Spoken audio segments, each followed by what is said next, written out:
Ազգային ժողովի մեծարգո նախագահ, հարգելի պատգամավորներ, սիրելի քաղաքացիներ, ձեր քննարկմանն եմ ներկայացնում Հայաստանի Հանրապետության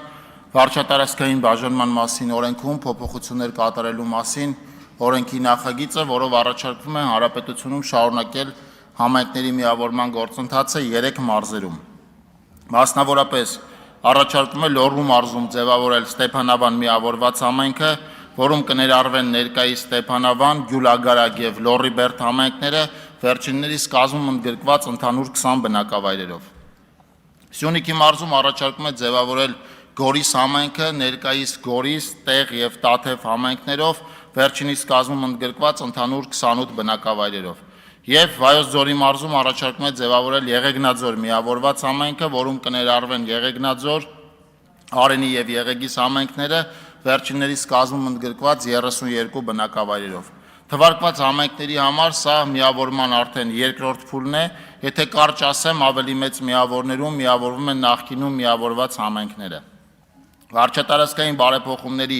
նախորդ 7 փուլերի արդյունքում համայնքների թիվը դարձել է 70, որոնցից 63-ը միավորված համայնքներն են։ Չեն միավորվել մայրաքաղաք Երևանը, Գյումրին, ազգային փոքրամասնություններով բնակեցված 5 համայնքներ։ Եվ ահա այսօր ակնկալվող համայնքների միավորման 8-րդ փուլի իրականացման արդյունքում համայնքների թիվը կդառնա 64, որից միավորված համայնքները կլինեն արդեն 57-ը։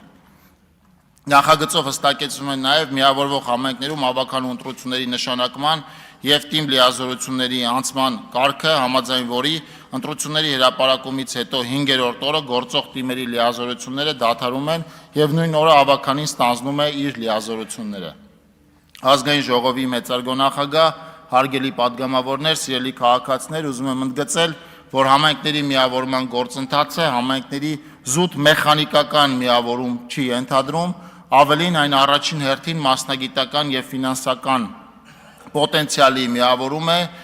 համայնքներում, ավելի մեծ համայնքային միավորներում, ավելի մեծ խնդիրներ լուծելու նպատակով և խոսքերիս ապացույցը Հայաստանի Հանրապետության համայնքներում կառավարություն համայնք համաֆինանսավորման իրականացվող տասնյակ միլիարդավոր դրամների աշխատանքներն են,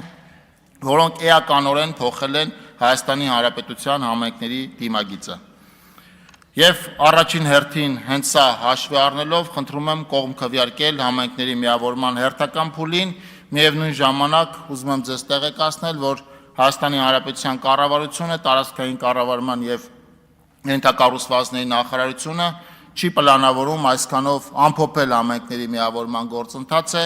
և որոշ ժամանակ հետո մենք նորից նոր համայնքների միավորմամբ կներկայանանք ազգային ժողով ձեր հավանությունը ստանալու ակնկալիքով։ Շնորհակալ եմ։